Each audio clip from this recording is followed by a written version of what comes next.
Hello students, how are you?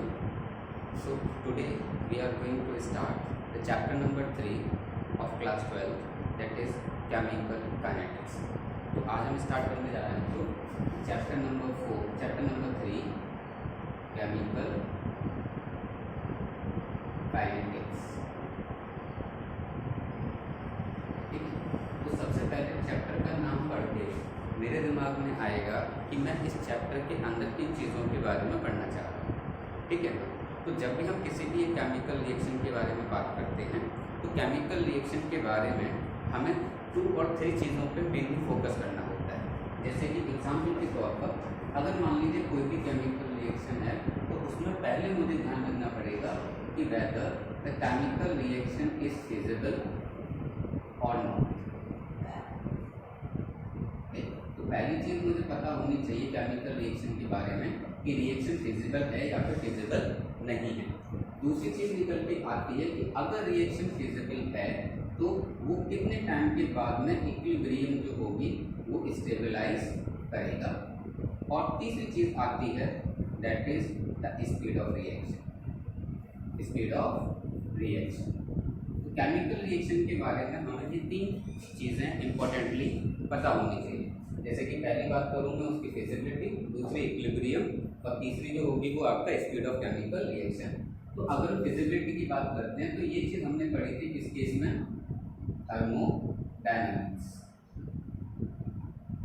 Last year हमने thermodynamics chapter पढ़ा था, उस चैप्टर के अंदर हमने पढ़ लिया था कि कब हम रिएक्शन को फिजिबल बोलेंगे और कब रिएक्शन को हम नॉन फिजिबल बोलेंगे, और जिसका पता लगाया जाता है the help of delta G. कैसे? अगर डेल्टा जी की वैल्यू लेस देन 0 है तो रिएक्शन होगी आपकी फिजिबल, अगर डेल्टा जी की वैल्यू ग्रेटर देन 0 है तो रिएक्शन हो जाएगी आपकी नॉन फिजिबल। ठीक है ना। उसके अलावा इक्विलिब्रियम के बारे में बात करें तो इक्विलिब्रियम के बारे में हमने पिछले चैप्टर में पढ़ा था, पिछले साल पढ़ा था कि डेल्टा जी अगर सिस्टम का इक्वल टू 0 आ जाए तो रिएक्शन चली जाती है आपके किस में, दैट इज द इक्विलिब्रियम। तो यहाँ से अगर हम पिछले साल के थर्मोडायनामिक्स और इक्विलिब्रियम चैप्टर को अगर मैं ऑब्जर्व करूं तो इन दोनों से मुझे एक चीज़ पता चल जाती है, वो है फिजिबिलिटी और whether the equilibrium will be stabilize. ठीक है ना।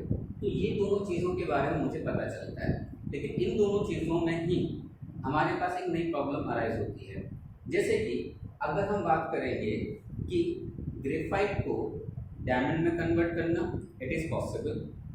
On the other hand diamond को ग्रेफाइट में कन्वर्ट करना थर्मोडायनामिक्स के हिसाब से वो भी पॉसिबल है। मतलब कि अगर मेरे पास डायमंड है तो मैं इसको ग्रेफाइट में कन्वर्ट कर सकता हूँ।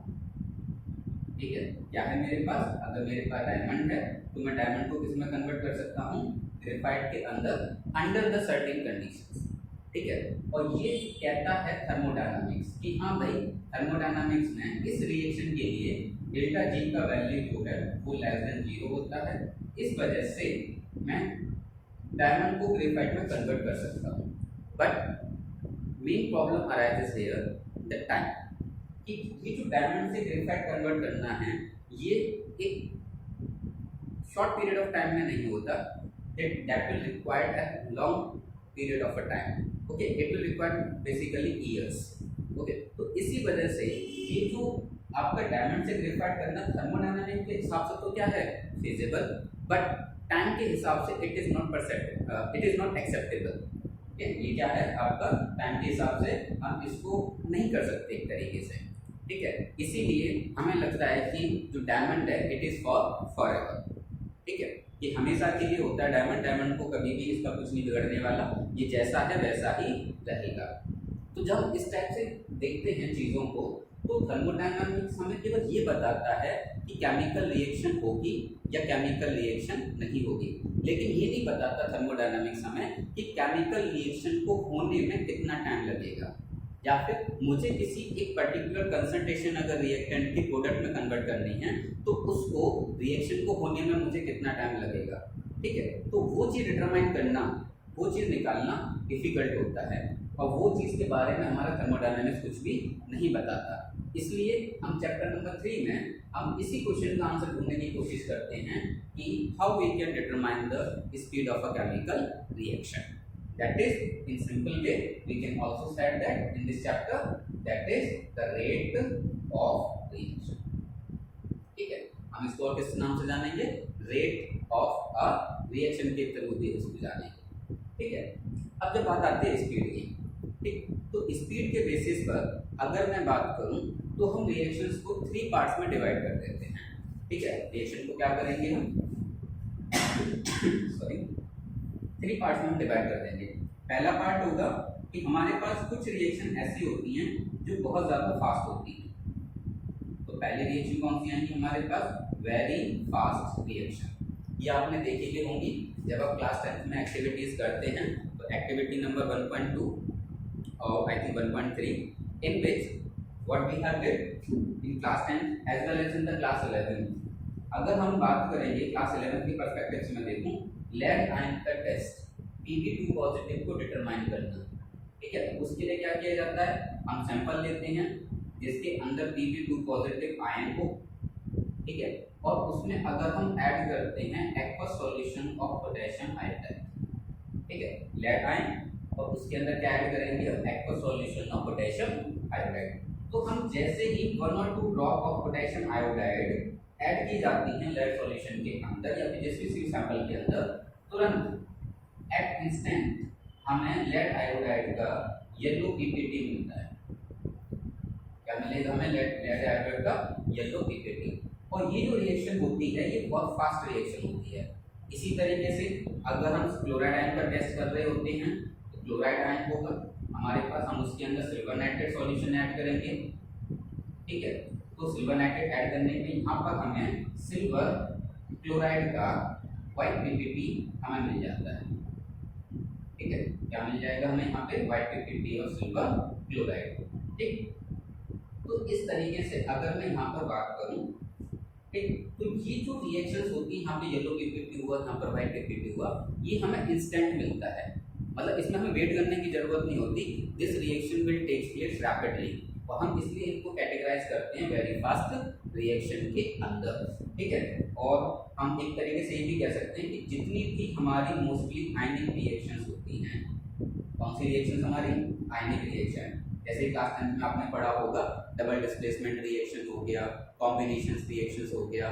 तो ये जो रिएक्शंस होती हैं ये रिएक्शन काफी फास्ट होती है। न्यूट्रलाइजेशन रिएक्शन हो गई, these reactions are very fast reaction. जैसे आप रिएक्टेंट्स को ऐड करेंगे, these reactions will take place immediately. Okay, and then after that second reactions are there, हम जिनको बोलेंगे आपका वेरी स्लो रिएक्शन। ठीक है, वेरी स्लो रिएक्शन। अगर हम वेरी स्लो रिएक्शन की बात करें तो हमारे पास वेरी स्लो रिएक्शंस में आते हैं, आपको अच्छे से याद होगा, रस्टिंग ऑफ आयरन। आयरन पे जो रस्टिंग होती है वो एक दिन में नहीं होती। It required lots of time. It required months or 15 to 20 days if the moisture is there in large quantity in the atmosphere. So depending upon the sun conditions, the resting will require the time, but it required lots of time. ये reaction आपका ऐसा नहीं है कि आपने अभी market से iron का कोई भी ऑब्जेक्ट परचेज करके लेके आए और आपने उसको बाहर ऐसे ओपनली छोड़ दिया, तो रात को छोड़ा तो सुबह उस पर रस्टिंग हो जाएगी। ऐसा नहीं होता। ठीक है, इट रिक्वायर्ड टाइम। तो इसलिए हम वो रस्टिंग ऑफ आयरन जो है हम उसको किस कैटेगरीज में डालते हैं? It is a very slow reaction. ठीक, यहाँ पे बात समझ में सबको आ गई होगी। तो हमारे पास अभी हमने 2 रिएक्शंस पढ़ी हैं। पहली है वेरी फास्ट रिएक्शंस होती हैं जो जनरली कौन सी रिएक्शंस होंगी? आयोनिक। दूसरी होती है हमारे पास very slow reaction just like rusting of iron. अब एक हो गई वेरी फास्ट, एक हो गया हमारे पास वेरी स्लो रिएक्शन। इन दोनों के बीच में भी कुछ रिएक्शंस होती हैं, ठीक है, जो होती है मॉडरेट, जिनका रेट जो होता है मॉडरेट होता है। They will not require very less time, neither they require a very high time और large time to complete the chemical reaction. इस केस में हम बात करेंगे तो यहाँ पर हमारे पास थर्ड केस में आ जाते हैं। मॉडरेट के केस में अगर हम देखें एग्जाम्पल तो हमारे पास आते हैं हाइड्रोलिसिस। जो हमारे पास हाइड्रोलिसिस होता है उन हाइड्रोलिसिस की मोनली जो रिएक्शंस होती हैं, हाइड्रोलिसिस ऑफ एस्टर्स बोलें, hydrolysis of cane sugar, these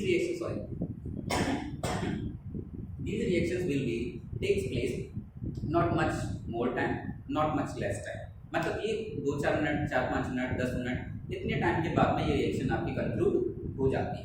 तो इस टाइप से हमारे पास जो रिएक्शंस होंगी वो क्या बोलेंगे, हम कितने टाइप से क्लासिफाइड हो जाएंगे, वेरी फास्ट, वेरी स्लो, और तीसरा हमारे पास मॉडरेट टाइम रिक्वायर्ड रिएक्शंस। ऐसी reaction neither they are very fast, neither they are very slow, इनको मॉडरेट की कंडीशन में हम उसको ऐड कर सकते हैं। एग्जांपल क्या है हमारे पास, हाइड्रोलिसिस, किस किस का, हाइड्रोलिसिस ऑफ एस्टर्स, ठीक है, हाइड्रोलिसिस ऑफ एस्टर्स, या फिर हम बोलेंगे तो हाइड्रोलिसिस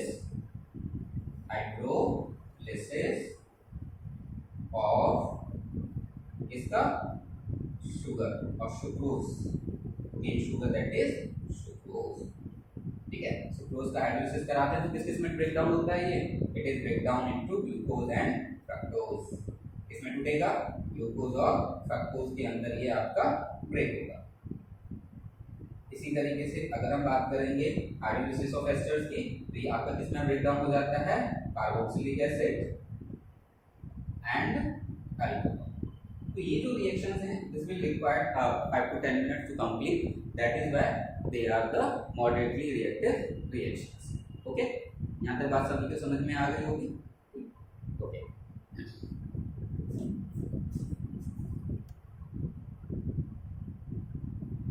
एक बार चेक करूँगा इसमें 10 मिनट का हो गया।